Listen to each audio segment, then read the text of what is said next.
আমাদের যে সমস্যাগুলো সমাধান হওয়া দরকার এটা আমরা দুই ভাগে ভাগ করেছি। একটা হলো লং টার্ম যে সমস্যার সমাধান, আর হলো শর্ট টার্ম যেটা আমরা চাই ইমিডিয়েটলি সলভ হয়ে যায়।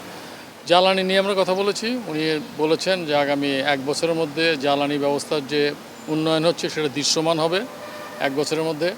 ঢাকা চিটাং এক্সপ্রেসওয়ের ব্যাপারে আমরা অনেক দিন ধরে কথা বলেছি, এটাও উনি আশ্বাস দিয়েছেন যে এটা নিয়ে কাজ হচ্ছে। এবং শর্ট টার্ম সলিউশনে জ্বালানির ক্ষেত্রে মালয়েশিয়ার সাথে একটা চুক্তি হবে। মালয়েশিয়াতে ছোট করে আইএসও ট্যাঙ্কের মাধ্যমে জ্বালানি অর্থাৎ এলএনজির সরবরাহ করা হয়।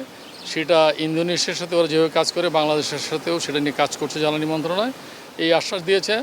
আমাদের পক্ষ থেকে আমরা বলেছি যে কস্ট অফ ফান্ড অর্থাৎ যে ব্যাংকের উচ্চ সুদের হার সেটা অ্যাফোর্ড করে ইন্ডাস্ট্রি নতুন করে তৈরি করা খুব চ্যালেঞ্জিং। সেক্ষেত্রে বাংলাদেশ ব্যাংকের যে স্বল্প সুদের যে প্রোগ্রাম আছে যেমন টিডিএফ অ্যান্ড জিটিএফ, এখানে যেন ক্ষেত্র বাড়ানো হয় যাতে করে নতুন ইন্ডাস্ট্রি আসতে পারে।